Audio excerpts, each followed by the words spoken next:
Hace un par de semanas comenzamos una serie en el libro de Daniel y pienso que por algunos meses vamos a estar en este libro.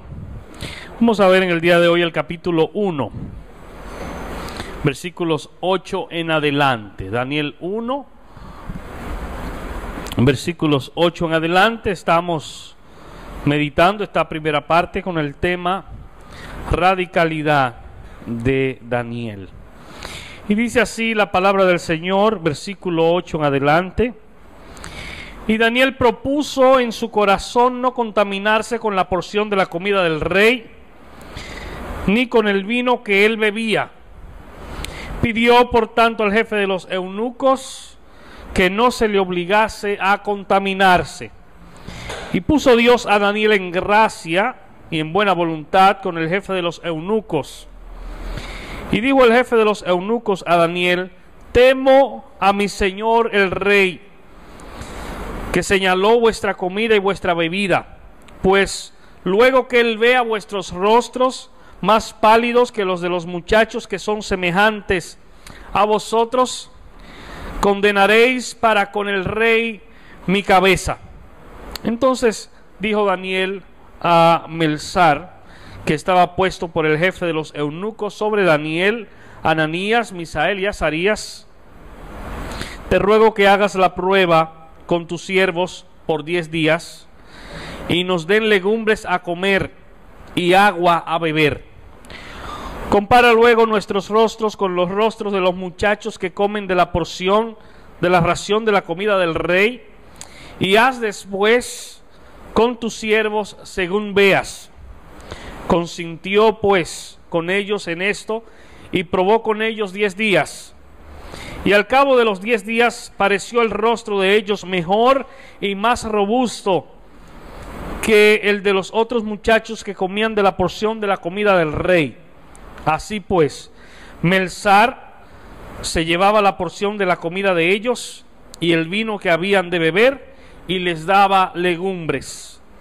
A estos 4 muchachos Dios les dio conocimiento e inteligencia en todas las letras y ciencias, y Daniel tuvo entendimiento en toda visión y sueños. Pasados pues los días, al fin de los cuales había dicho el rey que los trajesen, el jefe de los eunucos los trajo delante de Nabucodonosor, y el rey habló con ellos. Y no fueron hallados entre todos ellos otros como Daniel, Ananías, Misael y Azarías. Sí, pues, estuvieron delante del rey en todo asunto de sabiduría e inteligencia que el rey les consultó. Los halló 10 veces mejores que todos los magos y astrólogos que había en todo su reino. Y continuó Daniel hasta el año primero del rey Ciro. Dios bendice y prospera su palabra en esta hora. Queremos solo, a título de introducción, para conectarnos con el pasaje anterior, brevemente hacer un recuento de algunas de las cosas que tocamos en la primera ocasión. En el año 605 antes de Cristo hubo un enfrentamiento con una coalición del ejército egipcio y el de los asirios en una de las batallas más importantes de la antigüedad, la batalla de Carquemis. Y en esa batalla Nabucodonosor salió airoso y se convirtió en la primera potencia mundial del Oriente Medio. En ese mismo año, poco después, se producen los eventos que Daniel narra aquí, porque de inmediato Nabucodonosor comenzó a arrollar, comenzó a atropellar y a invadir territorio, y uno de los primeros fue precisamente Jerusalén. Y siguió Nabucodonosor conquistando pueblos, de tal manera que llegó un momento que los conquistados eran mayor el número que los conquistadores. En ese sentido, Nabucodonosor fue sabio al delimitar algunas estrategias que tenían que ver con reclutar personas, especialmente jóvenes, con capacidades y cualidades y con el propósito de enseñarlos y de formatear, si se quiere, sus mentes, de manera que pudieran introducirlos a la cultura, a la costumbre de los babilonios. En ese sentido, 4 jóvenes hebreos fueron reclutados, entre otros muchos jóvenes de otros lugares también. Y básicamente esa estrategia consistía en 4 cosas que estaba haciendo Nabucodonosor con estos muchachos. Primero, los hizo pasar por un proceso de aislamiento. Los desligó de sus padres y también de su pueblo. Los apartó por completo. Segundo, los hizo pasar por un proceso de adoctrinamiento. Dice la Biblia que por 3 años, y aparentemente era una costumbre entre los babilonios para una etapa de aprendizaje, ellos estuvieron recibiendo una educación especial, totalmente desconectado del Dios de Israel y de su palabra. Así que esos jóvenes estaban siendo llevados a pensar no como judíos, sino como babilonios. Y una tercera estrategia consistía en un proceso de asimilación. El rey se los llevó a vivir al palacio y ordenó que se les diera a comer de la misma comida que él comía y del vino que él bebía, de manera que pudieran ellos asimilar con rapidez el estilo de vida de la corte real de Babilonia. Y eso era parte del proceso.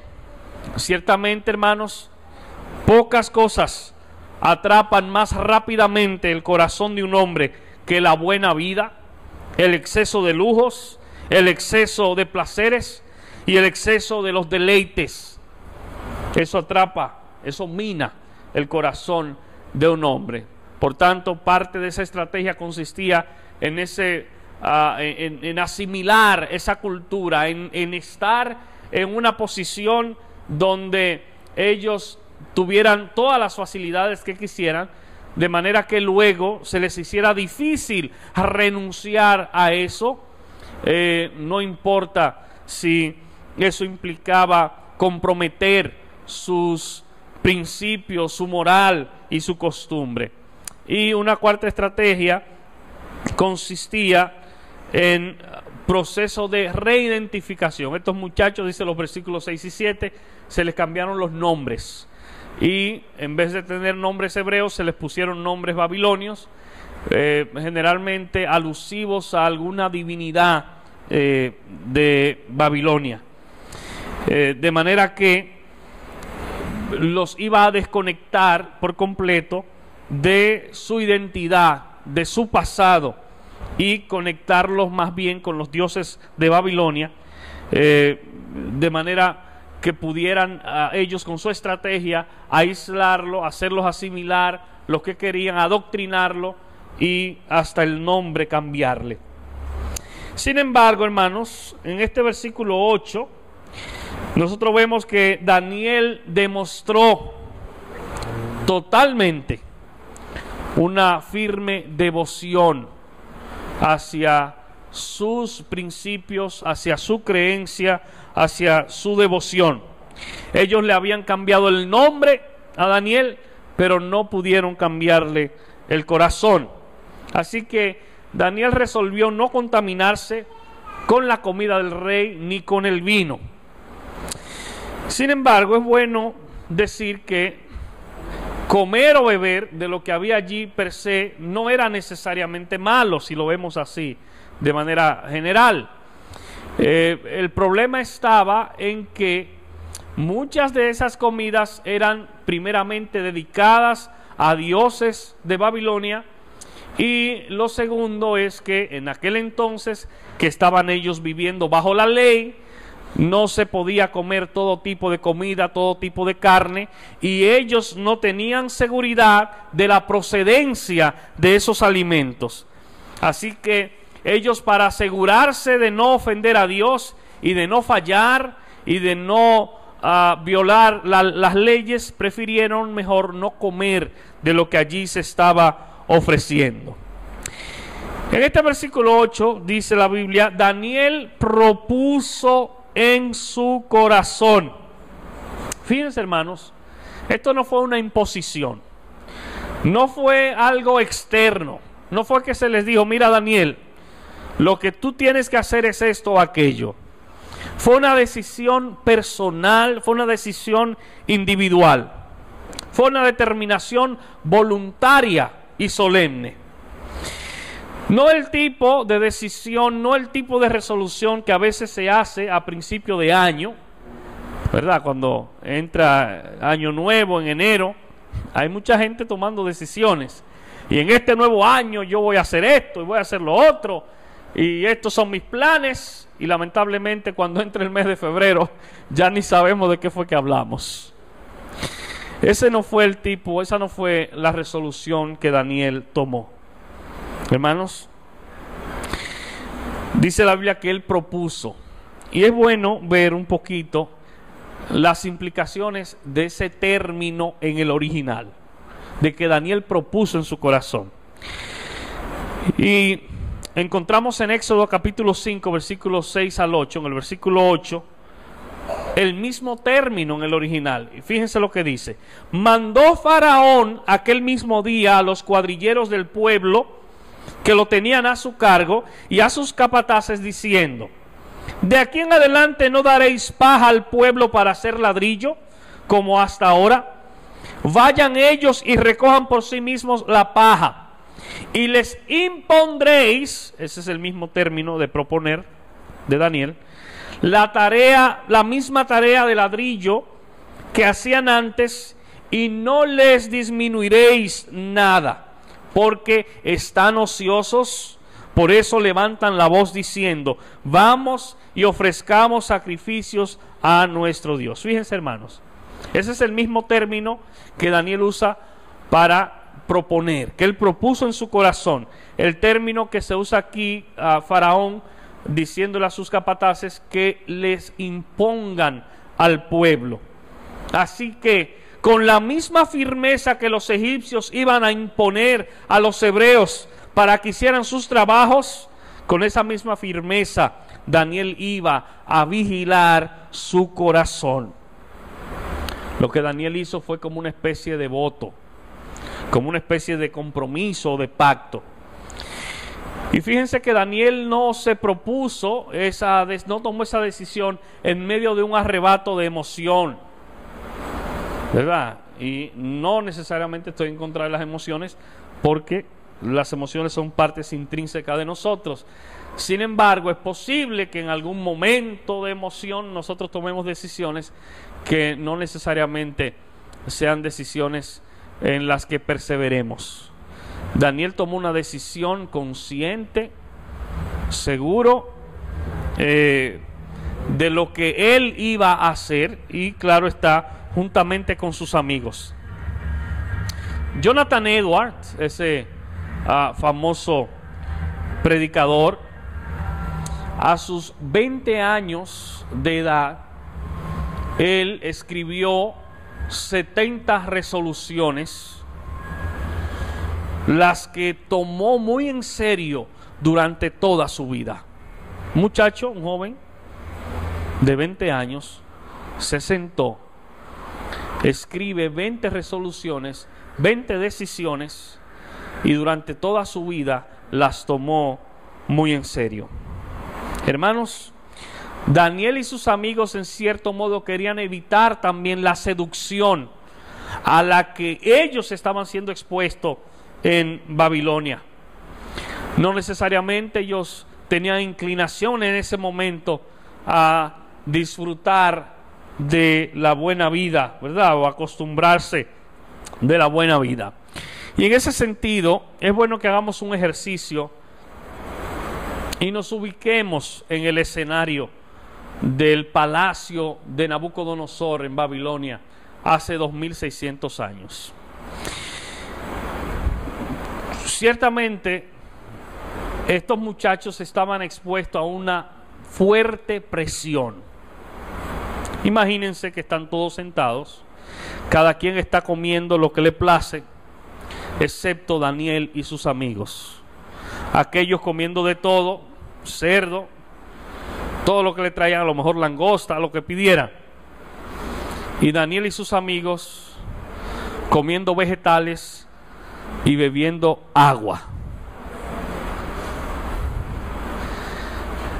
Estoy casi seguro que eran objeto de burla y de provocación, y por más está decir, de la presión que estaba sobre ellos. Y eso lo vemos, hermanos, en las iglesias en sentido general. Muchas veces aquellos que desean agradar a Dios y caminar derecho, caminar correctamente, no estoy hablando de perfección, pero a veces aquellos que se proponen apartarse y no dejarse contaminar, en ocasiones, y verdad, y eso es lamentable, son criticados por otros que posiblemente son menos fieles, diciendo a aquellos: este piensa que es más santo que todo el mundo. Era una presión fuerte, pero por encima de esa presión, de ese lugar donde estaba, ellos sabían que no era al hombre a quien ellos estaban agradando o iban a agradar, sino a Dios. Yo no sé, hermanos, hasta qué punto estamos nosotros dispuestos a mantenernos firmes y no ceder. Y no ceder a las presiones de este mundo. Y no ceder a las presiones de grupo. Y no ceder a las tendencias del mundo, que muy a menudo, por no decir siempre, son contrarias a los propósitos y a la voluntad de Dios. Daniel y sus amigos, aunque eran muy jóvenes, aproximadamente entre 14 a 17 años, se comportaron como verdaderos hombres. Sus padres no estaban ahí para decirles: Daniel y a los demás, mira, no hagan esto. Ellos estaban solos, no estaban siendo supervisados por sus padres. Por el contrario, hacer lo que los otros hacían era lo común, era lo normal. Pero fíjense cómo ellos trazan una línea divisoria y dicen: hasta aquí, de aquí no pasamos. No queremos desagradar a nuestro Dios. Es bueno ver esa convicción, esa determinación, esa resolución. Pero para eso hay que ser valiente. Porque valiente no es aquel que pelea con 5 o con 10. Ese es un imprudente. Valiente es aquel que se atreve a pararse, a detenerse y no dejarse llevar por las corrientes del mundo, aunque sea objeto de burla y de persecución. La Biblia dice precisamente que los cobardes, porque hacer lo contrario es un acto de cobardía. Y la Biblia dice que los cobardes, incluso están encabezando la lista, no van a heredar, no van a entrar al reino. Apocalipsis 21:8 dice: pero los cobardes, fíjense, encabezando esta lista, y no necesariamente significa eso, que en el orden en que está escrito, así mismo es de mayor importancia. Pero me llama la atención que los cobardes encabezan la lista. Y fíjense qué lista: los cobardes e incrédulos, los abominables y homicidas, dice, los fornicarios y los hechiceros, los idólatras y todos los mentirosos tendrán su parte en el lago que arde con fuego y azufre, que es la muerte segunda. Hay una historia interesante de una persona, un deportista, atleta, que por su convicción y por su compromiso con Dios no se dejó arrastrar por las ofertas y por lo que era común. En las Olimpiadas de París de 1924 ocurrió un hecho interesante que se conoció ampliamente por la película llamada Carros de Fuego, que ganó varios premios cinematográficos hace muchos años. El corredor escocés Eric Liddell se había estado entrenando para correr la carrera de los 100 metros. Los comentaristas en toda Gran Bretaña lo daban a él como favorito, como el seguro ganador en ese renglón, en esa categoría. Pero unos meses antes de las Olimpiadas, Liddell se enteró que las eliminatorias de los 100 metros iban a ser domingo. Y como él era cristiano y tenía compromiso los domingos, se negó rotundamente a participar en esa competencia. Él estaba plenamente convencido por las Escrituras que el día del Señor debía ser respetado y observado, y que el domingo debía ser dedicado a la adoración a Dios en una forma especial, y que él no debía competir ese día. Tenía esa convicción por la palabra. Así que cuando se dio a conocer la noticia de que ese gran corredor no iba a participar, muchos se quedaron atónitos. Y aún personas que antes lo alababan como atleta comenzaron a criticarlo y a decir que él estaba loco. Pero Eric Liddell no estaba dispuesto a negociar sus principios y no estaba dispuesto a ir en contra de su conciencia. Tampoco aceptó participar en la carrera de relevo, para la cual también él había calificado, porque las eliminatorias también eran en domingo. Finalmente él aceptó el reto de correr la carrera de los 400 metros, que en esa no tenía problema con el día. Pero era una carrera para la cual él no tenía mucha experiencia. Pero fíjense, hermanos, él no solo ganó el primer lugar, no solo ganó la medalla de oro, sino que estableció un récord mundial recorriendo los 400 metros de distancia en 47.6 segundos. El corredor que más cerca quedó de él quedó como a 5 yardas de distancia. Dios honró la integridad de ese hombre.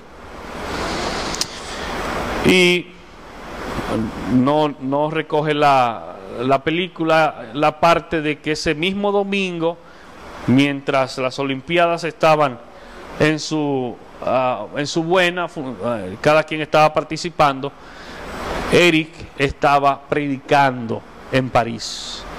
Estaba haciendo lo que él entendía que debía hacer en la casa de Dios, con el pueblo de Dios, adorando a Dios. Así que es un gran ejemplo de verticalidad, es un ejemplo de determinación. Este hombre murió, se fue de misionero a la China y murió en el año 1945 porque lo mataron allí.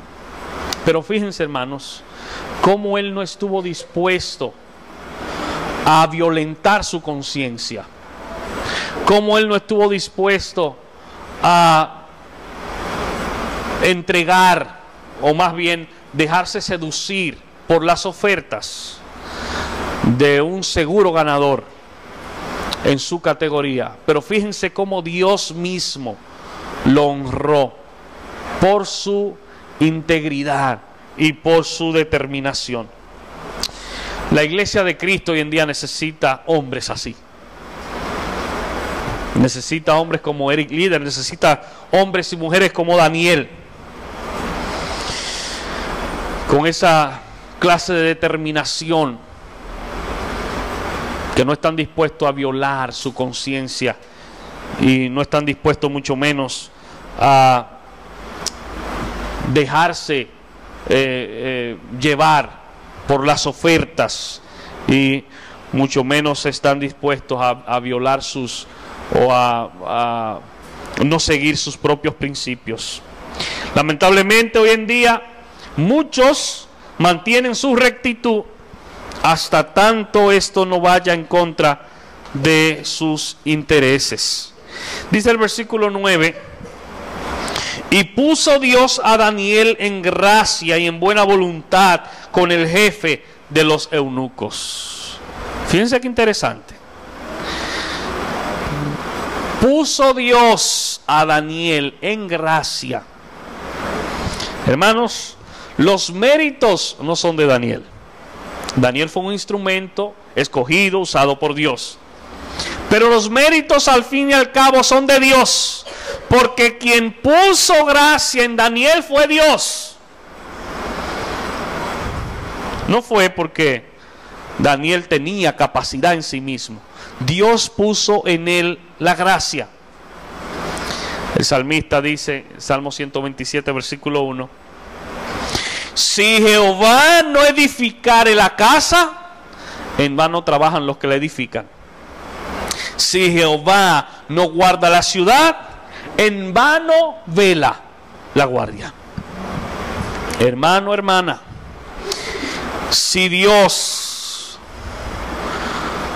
no se incluye en esa ecuación, si Dios no se incluye en esa transacción, si Dios no se incluye en esa operación, yo tengo que decirte por la palabra que el resultado va a ser, o puede ser casi seguro, cero o fracaso. Tomemos a Dios en cuenta en todo nuestro caminar, en todas nuestras decisiones. En ese sentido me llama mucho la atención la situación del pueblo de Dios en los días de Ageo. En una ocasión me parece que predicamos una serie en Ageo. Pero la situación era la siguiente: el pueblo había regresado del cautiverio, cada quien se estaba instalando, venían de un largo periodo de esclavitud, de escasez, de necesidades básicas, y ahora estaban teniendo la oportunidad de cada quien hacer sus propios negocios y sus propios esfuerzos, y cada quien ver cómo podía progresar y avanzar. Y el pueblo estaba tan inmerso en eso que se olvidó de la casa de Dios. Y cada quien estaba por echar para adelante sus propios proyectos. Pero la casa de Dios estaba abandonada.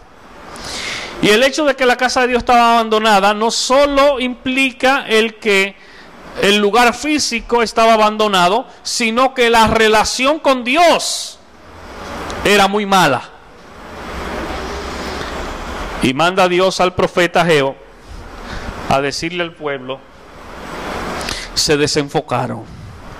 Dios le dijo: ustedes han venido de la esclavitud, han venido de pasar hambre, necesidad, escasez, y ahora se han ido al otro extremo. Cada quien quiere desarrollar sus propios proyectos y negocios de espalda a mí, le dijo Dios. Y ustedes saben lo que Dios le dijo: se han descuidado de mi casa, han abandonado mi casa. Es decir, no tienen una relación conmigo, porque ante el templo eso era en cierto modo también lo que representaba, era la relación misma del pueblo con Dios. Pero no solo eso, Dios le dice: por cuanto se han desenfocado y cada quien está tras sus propios proyectos, y cada quien está tratando de echar hacia adelante sus propias ideas a expensa de abandonar a Dios, Él les dijo: lo que ustedes están ganando, lo que ustedes están recibiendo, lo están echando en saco roto. Dios le dijo más: de nada les sirve, dice Dios, que se levanten de madrugada a trabajar y que lleguen de noche. Que pasen 14, 18 horas trabajando, no les sirve de nada, le dijo Dios. En saco roto están echando. Y si usted quiere saber lo que coge un saco roto, haga la prueba. Busque un saco, ¿verdad?, que no tenga fondo y comience a echar cosas por ahí. Y cuando lo llene me llama. Dios dijo: porque se han olvidado de mí. Si Jehová no edifica la casa, en vano trabajan los que la edifican. Si Dios no está en el asunto, hermano, hermana, de nada vale, de nada sirve. Por eso en ese versículo 9, la Biblia dice que fue Dios que puso gracia en Daniel. No es que Daniel era bonito o hablaba bonito o era inteligente o intelectual. No, era que Dios estaba detrás de eso. Y gracia es aquello que mueve a Dios a hacerle bien a personas que no lo merecen. Más bien, aquello que mueve a Dios a hacerle bien a personas que merecen lo contrario. Eso es gracia. Tú mereces lo contrario y Dios, por su gracia, no te da lo que mereces, sino lo que no mereces. Hermano, Pablo estaba muy claro en ese aspecto. Miren lo que él dice en su primera carta a los Corintios, capítulo 15 y versículo 10. Oigan esto. Él dice: pero por la gracia de Dios soy lo que soy, y su gracia no ha sido en vano para conmigo. Antes, dice, he trabajado más que todos ellos, pero ahí mismo hace los ajustes. Dice: espérate, no es con mi fuerza, no es mi capacidad. Yo he trabajado más que todos ellos, y ahí arregla de una vez, dice: pero no yo, sino la gracia de Dios conmigo. Bendito sea su nombre. No es que yo soy fuerte, no es que yo soy un caballo de carga y no me canso. No, no, no.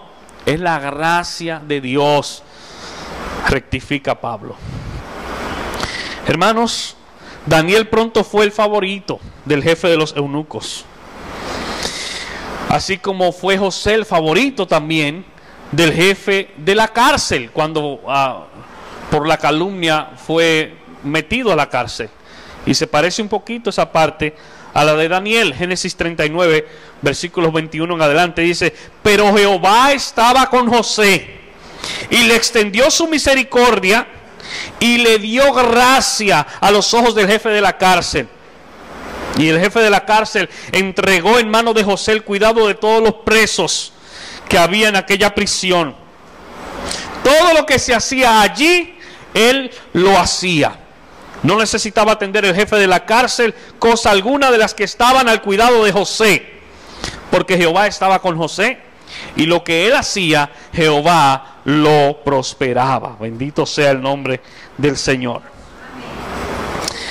Fíjense, hermanos, así como Dios pone en gracia, y así como la gracia de Dios está sobre nosotros, lamentablemente, por la palabra, yo podría decir que algunos no alcanzan o no logran alcanzar la gracia de Dios. Y entiendo, no necesariamente porque Dios dice este es bonito y aquel no. Yo pienso que tiene que ver especialmente con aquellos que se creen autosuficientes. Cuando usted dice yo puedo, yo no necesito a Dios, déjame sentar a Dios ahí que me está estorbando, porque lo que yo quiero hacer, si Dios está en el medio, me estorba. O a lo mejor dice yo sé demasiado o yo puedo mucho. Posiblemente, hermano, hermana, si esa es tu actitud, si esa es tu posición, es posible que tú no alcances la gracia, no porque Dios no quiera darla, sino porque tú le estás despreciando, porque tú le estás rechazando, porque tú le estás anulando, porque tú estás diciendo yo soy autosuficiente. La primera parte dice: mirad bien, no sea que alguno deje de alcanzar la gracia de Dios. Versículo 10 dice: y dijo el jefe de los eunucos a Daniel: temo a mi señor el rey, que señaló vuestra comida y vuestra bebida, pues luego que él vea vuestros rostros más pálidos que los de los muchachos que son semejantes a vosotros, condenaréis para con el rey mi cabeza. En otras palabras, el jefe de los eunucos le está diciendo: eso que tú me estás proponiendo, a mí me puede significar la vida. Esa propuesta tuya puede implicar el que me corten la cabeza. Eso es lo que le está diciendo. Lo que tú me estás proponiendo es contrario a lo que el rey ha establecido. Eso es lo que le está diciendo el jefe de los eunucos. Pero fíjense, hermanos, que Daniel y sus amigos estuvieron dispuestos a hacerle esa oferta, esa propuesta, contrario a lo del rey, porque por encima de Nabucodonosor ellos tenían a alguien, a un rey mayor y más grande a quien obedecer. Quiero decirte en este día que si la ley y los mandatos de los hombres contradicen la ley de Dios, es necesario obedecer a Dios por encima de obedecer a los hombres. Y aquí mismo en el libro de Daniel hay un ejemplo que nos ilustra muy bien esa parte y que luego lo vamos a ver más en detalle en el capítulo 3, precisamente con los tres amigos de Daniel, Misael, Azarías, Ananías. El rey mismo les está diciendo: tienen que postrarse ante la imagen que yo he hecho. De lo contrario, están muertos. Y fíjense cuál es la reacción de estos muchachos. Daniel 3 en adelante. Entonces Nabucodonosor dijo con ira y con enojo. Ese rey, hermanos, no es un mensajero, no es un obrero que está por ahí hablándole a estos muchachos. Es el rey, la máxima autoridad de la potencia en aquel entonces, que está enojado y con ira porque le dijeron: esa gente no te quiere obedecer, todo el mundo te obedece menos ellos. Y eso hasta en cierto modo desafiaba su autoridad. Y él mismo personalmente llama a estos muchachos y dice que con ira y con enojo dijo que le trajesen a Sadrach, Mesach y Abednego. Son los nombres ya cambiados de Misael, Azarías y Ananías. Al instante, fíjense, no fue a los 3 días. Ya bueno, te lo vamos a traer un día de estos, rey. No. Al instante, yo pienso que lo llevaban al tico. Fueron traídos estos varones delante del rey. No fue de que yo vengo la otra semana y te lo voy a traer. Y fíjense, habló Nabucodonosor y les dijo: es verdad, Sadrach, Mesach y Abednego, que vosotros no honráis a mi Dios, ni adoráis la estatua de oro que he levantado. Es decir, porque le dijeron eso, dice: pero yo quiero oírlo de ustedes si es verdad que ustedes me están desafiando a mí. Ahora pues, ¿estáis dispuestos? Le dijo: les voy a dar la oportunidad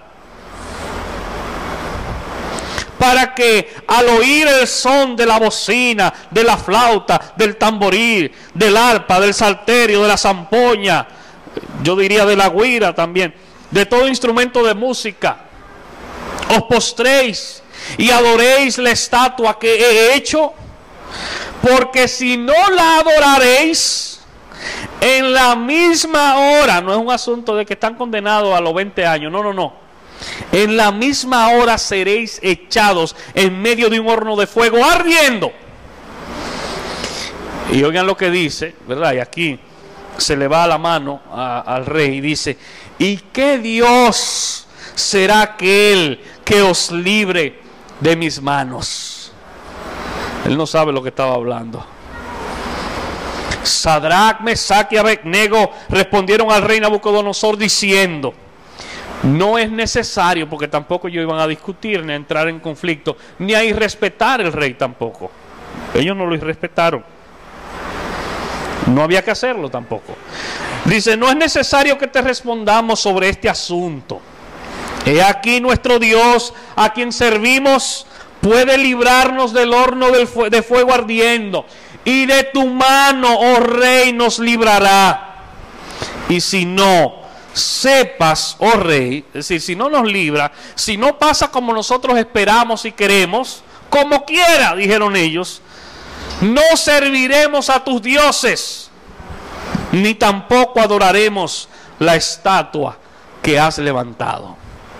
Y esto solo a título de ilustración del tema que tenemos hoy, Luego vamos a hablar detalladamente cuando lleguemos ahí. Pero a mí me parece ver a Nabucodonosor después de esta respuesta que está muy enojado con estos muchachos y dando la orden para lanzarlos al horno.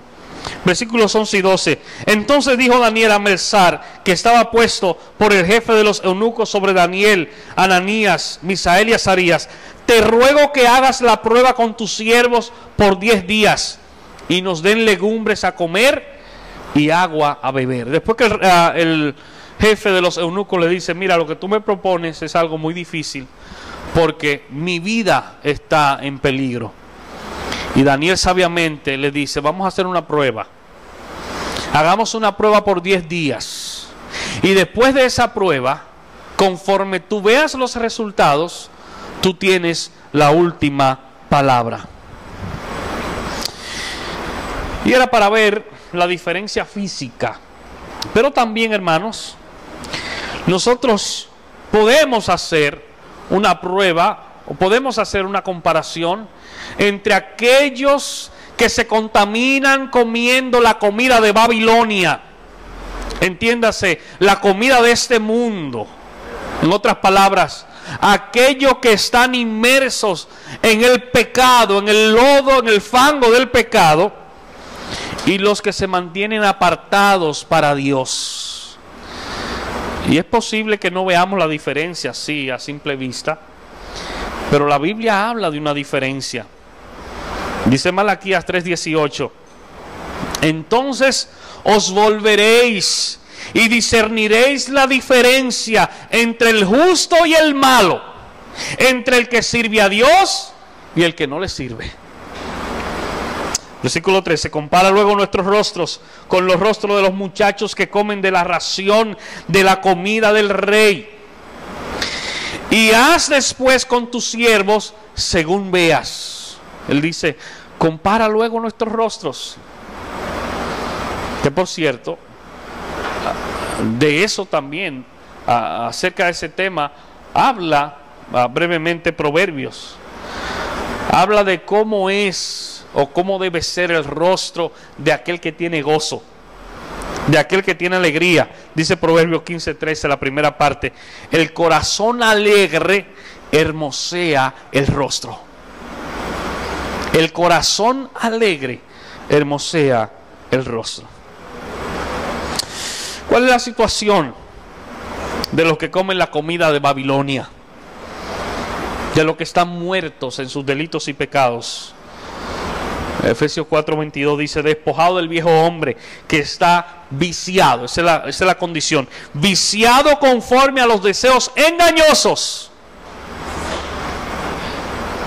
Contraposición a eso, la realidad de los que no están dispuestos a contaminarse con los manjares de este mundo.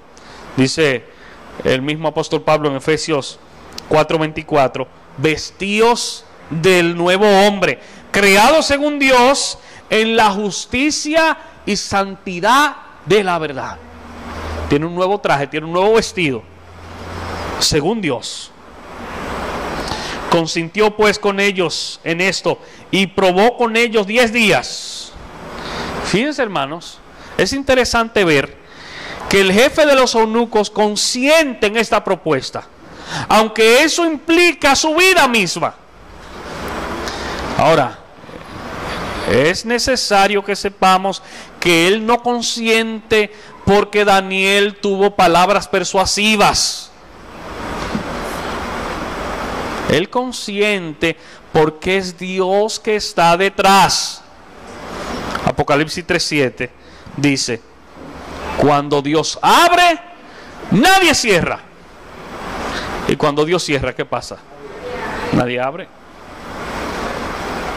Es así. Dios estaba detrás de eso y puso la gracia y trabajó para que alguien que ha manifestado públicamente, que ha dicho: mira, es mi vida que está en juego, finalmente termina cediendo y dice: está bien, vamos a hacer la prueba. Dios estaba detrás de eso. Versículo 15. Y al cabo de los 10 días pareció el rostro de ellos mejor y más robusto que el de los otros muchachos que comían de la porción de la comida del rey. Amado hermano, posiblemente en 10 días no vamos a notar la diferencia entre aquel que se ha apartado del pecado, entre aquel que voluntariamente, espontáneamente, conscientemente ha decidido apartarse del pecado, arrepentirse de sus pecados, apartarse y obedecer a Dios, y entre aquel que ha seguido su vida licenciosa. Posiblemente no vemos la diferencia en esos días, posiblemente no la vamos a ver en esta vida. Es más, ¿podría alguien que está viviendo una vida desordenada de pecado delante de Dios aparentar que está en una situación mejor que aquel que está siguiendo al Señor? Eso es posible, porque no necesariamente en esta vida es que se va a hacer esa diferencia. El trigo y la cizaña, dice la Biblia, crecen juntos y a veces se confunden unos con otros, pero llegará el momento en que el trigo va para un saco y la cizaña para otro, y en que la cizaña será quemada. Llegará un momento en que las ovejas y los cabritos serán separados. Miren lo que dice el salmista en el Salmo 73, versículos 17 y 18. Hablando precisamente de alguien que vive de espalda a Dios y que aparenta o aparentaba tener grandes bonanzas y grandes logros humanamente hablando. El salmista dice que él vio el fin de esa persona. Dice: hasta que entrando en el santuario de Dios comprendí el fin de ellos. Ciertamente los has puesto en deslizaderos, en asolamientos los hará caer. Versículo 16 dice: así pues, Melzar se llevaba la porción de la comida de ellos y el vino que habían de beber, y les daba legumbres. Se llevaba el manjar y ellos preferían comer legumbres. Y es bueno resaltar que de eso no debemos hacer una doctrina. Es decir, ahora, bueno, para ser más espiritual, ahora yo voy a comer legumbres. Entendamos que comer de la mesa del rey implicaba contaminarse, implicaba comer cosas que la ley prohibía. Ok, pero la Biblia no hace un llamado a ser vegetarianos necesariamente, ¿verdad? Aunque es saludable, y es bueno que sepamos que lo que Dios creó y lo que Dios ordenó para comer es bueno. Es bueno, ¿verdad? Siempre y cuando se haga o se hace con cierta, con medidas, siempre que lo hacemos con prudencia. Dice: a estos 4 muchachos Dios le dio conocimiento e inteligencia en todas las letras y ciencias. Y Daniel tuvo entendimiento en toda la visión y sueños. Fíjense, hermanos, ¿quién es el que da la inteligencia y la ciencia y el conocimiento? Es Dios. A veces como que no entendemos o no engrampamos esta parte con la vida del creyente. Dios quiere que nos preparemos y que nos capacitemos. No hay nada de carnal en eso, siempre y cuando a Él sean dadas glorias y honra. Pero un instrumento afilado, un instrumento afinado, es más efectivo que un instrumento que está boto. Es más efectivo. Y de Dios viene la ciencia. Dice Proverbios 9:10: el temor de Jehová es el principio de la sabiduría, y el conocimiento del Santísimo, dice, es la inteligencia. Pero hay un detalle importante, y es que Daniel sobrepasa a sus compañeros. Además de recibir conocimiento, inteligencia y ciencia, dice la Biblia que Daniel recibió entendimiento. para discernir toda visión y sueño. Digamos que Daniel tenía un plus, tenía esa ventaja que a Dios le plujo dársela por encima de sus compañeros. Daniel podía entender visiones y sueños, y lo hizo Dios también con el propósito de que su nombre fuera puesto en alto, porque iba a llegar momentos en que esto iba a ser necesario, y en vez de los sátrapas, de los magos, de los adivinos y de los astrólogos entender estas cosas, Dios le dio la capacidad y la gracia y el don, si se quiere, a Daniel. Es importante decir, hermanos, que si bien es cierto que el régimen alimenticio al que ellos estaban sometidos era bueno y era importante, esa no fue la causa por la que ellos recibieron conocimiento, ciencia e inteligencia. ¿Verdad? No vaya ahora alguien a decir, bueno, para yo ser encumbrado tengo que comenzar a comer esto. No, no, no. Esa no fue la causa. Está muy claro en el versículo 17. Dice, a estos 4 muchachos Dios les dio. No dice que fue la lechuga y los tomates y los pepinos. Dice, Dios les dio a ellos. Amén. Dice Romanos 11:36, porque de Él y por Él y para Él son todas las cosas. A Él sea la gloria por los siglos de los siglos. Hermanos, eso fue una recompensa, yo diría, por su integridad. Ellos guardaron las normas de su creencia y Dios los recompensó. Y finalmente, versículo 18 en adelante dice, pasados pues los días al fin de los cuales había dicho el rey que los trajesen, el jefe de los eunucos los trajo delante de Nabucodonosor. Y el rey habló con ellos, y no fueron hallados entre todos ellos otros como Daniel, Ananías, Misael y Azarías. Así pues estuvieron delante del rey. Fíjense, no fueron hallados otros como ellos. Más aún, dice el versículo 20, en todo asunto de sabiduría e inteligencia que el rey los consultó, los halló 10 veces mejores que todos los magos y astrólogos que había en todo su reino. Sencillamente porque Dios estaba con ellos. Y por último, dice versículo 21, y continuó Daniel hasta el año primero del rey Ciro. El año primero del rey Ciro fue el año 538 antes de Cristo. Recuerden que desde el 605 antes de Cristo, estamos hablando de 67 años, Daniel, siendo jovencito, estaba ahí. Es decir que para este entonces Daniel ya era un anciano. Sin embargo, eso no significa que Daniel dimitiera o que fuese depuesto de su cargo en ese año. Eso es para hacer constar que su ministerio continuó durante todo el tiempo del imperio babilónico, y que todavía cuando Ciro entró en escena, Daniel todavía tenía vigencia, muy posiblemente sobre los 80 y tantos años.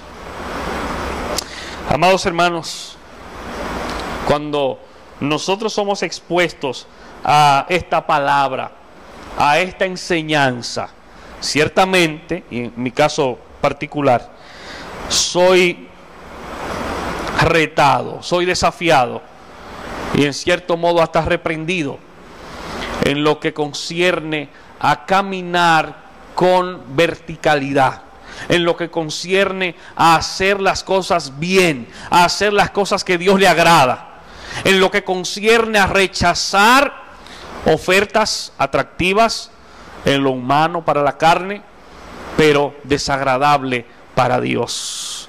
Permite el Señor que cada uno de los que estamos aquí, de Él recibamos fuerzas, de Él recibamos valentía, de Él recibamos determinación, para que esta carrera que un día comenzamos, podamos terminarla bien.